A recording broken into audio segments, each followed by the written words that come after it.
He once declared words that would echo through centuries. Religion is the opium of the people. But what did Karl Marx truly mean when he wrote this line?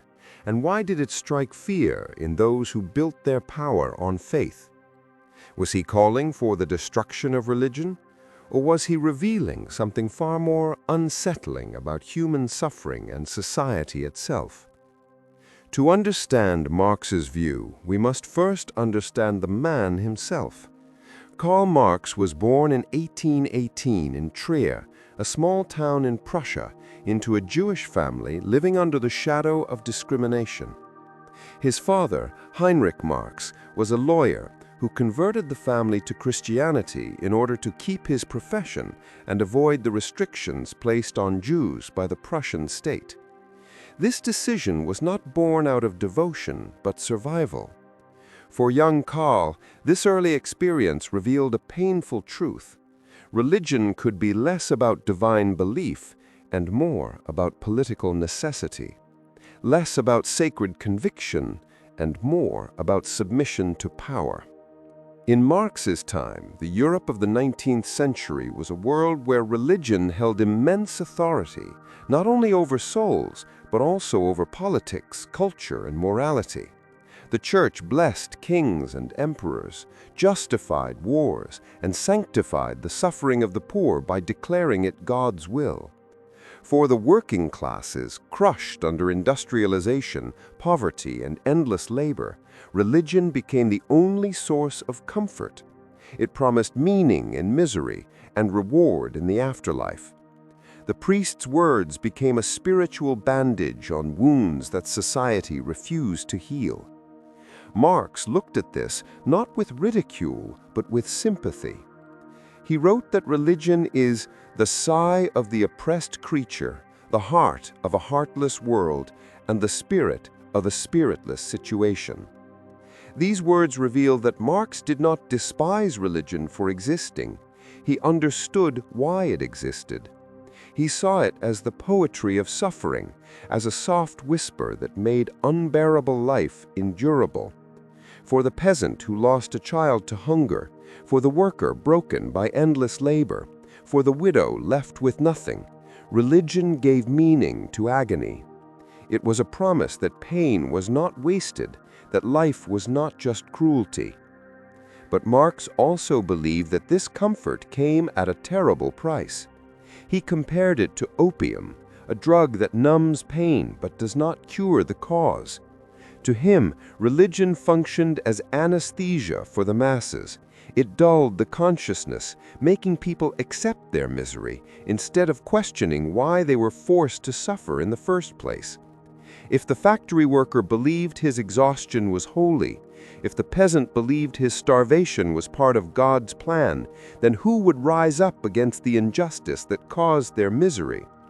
Religion, Marx argued, pacified the oppressed, teaching them to look toward heaven while their chains were tightened on earth.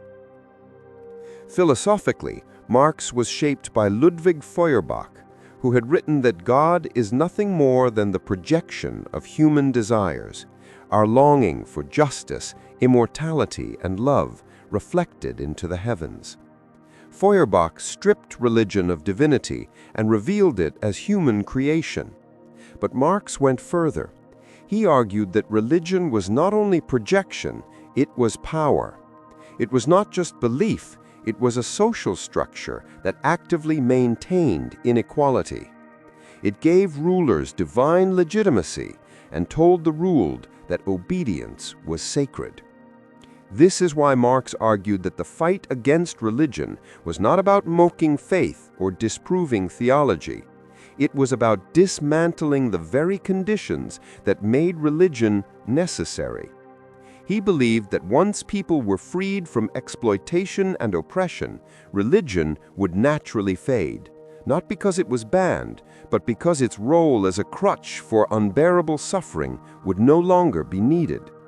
A just society, he imagined, would have no need for illusions. Yet here lies the paradox in Marx's thought. He did not blame the poor for believing. He blamed the world that forced them to believe. He saw religion as the genuine cry of the oppressed soul, as both a protest against suffering and an acceptance of it. In his eyes, faith was not foolishness, it was desperation. But if desperation could be replaced with justice, the narcotic of religion would dissolve.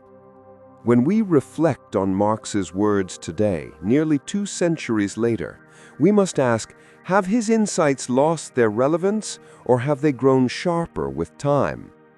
In modern society, the forms of opium have multiplied. For some, it is still religion. For others, it is the intoxication of consumerism, the endless glow of screens, the dopamine of social media, or the promise of political ideologies.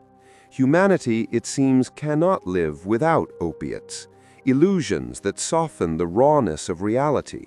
We create them, we cling to them, and we allow them to shield us from truths that are too heavy to bear. Perhaps Marx's warning was never only about religion. Perhaps it was about the universal tendency to seek escape rather than transformation, to choose comfort over freedom, to accept illusions rather than face the full brutality of existence. Religion may have been the opium of his century, but every age invents its own narcotics. And the haunting question that remains is this: are we willing to wake from the dream, or will we remain content in our illusions, even as the chains tighten around us?